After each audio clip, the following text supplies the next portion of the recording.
Indian arms, originally sold to European countries, are now ending up in Ukraine.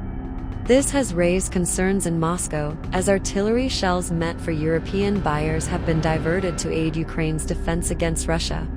India, despite these diversions, has not intervened to stop the trade. Let's dive into this complex situation and what it means for India, Russia, and Ukraine. According to Indian and European officials, this transfer of ammunition has been going on for over a year.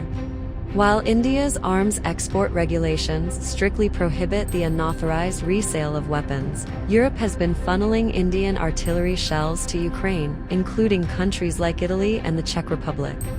In fact, India has been reportedly monitoring the situation but has yet to take action to stop it, despite Russian protests.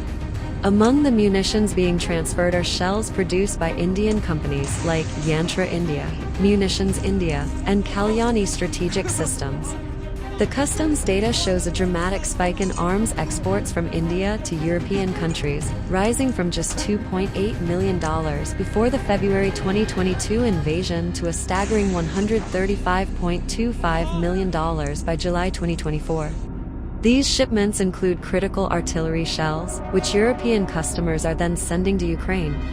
Russia has raised concerns about this transfer on multiple occasions.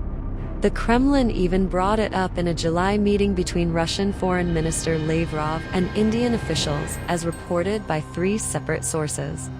Yet, India's foreign ministry had previously stated that no arms or ammunition were directly sold to Ukraine, emphasizing that India remains neutral in the conflict. India's long-standing ties with Russia are at the heart of this dilemma. For decades, Moscow has been New Delhi's top arms supplier. However, India's defense strategy is evolving.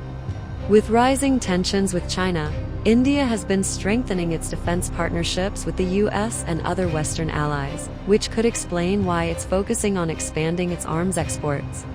In fact, India recently surpassed $2.5 billion in defense exports last year and is aiming for $6 billion by 2029. So, how are these Indian munitions reaching Ukraine? According to officials, Italy, the Czech Republic, and Spain are key players in the transfer of these shells. In one instance, Spain's transport minister revealed an end-user agreement confirming the sale of Indian-made artillery to Ukraine, debunking rumors that the shipment was headed to Israel.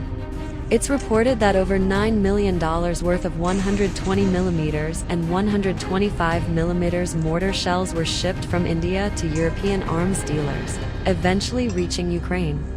Among the major manufacturers involved is Yantra India, which recently exported over $35 million worth of empty 155mm L1501 shells to a European customer, who in turn sent them to Ukraine.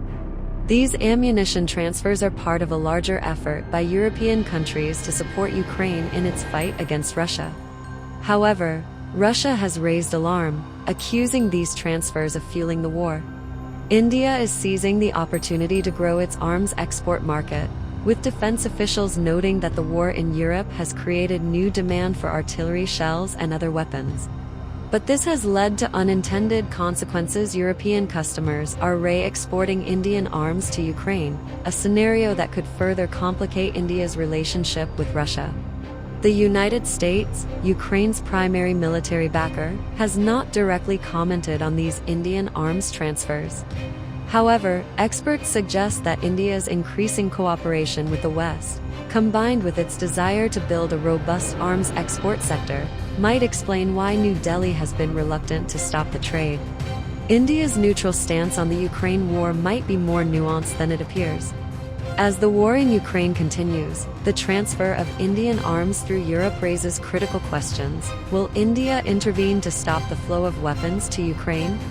And how will this impact India's delicate balance between its ties with Russia and its expanding role on the global arms market? Only time will tell. Stay tuned for more updates on this developing story. Like, subscribe, and hit the notification bell for the latest insights into the war in Ukraine.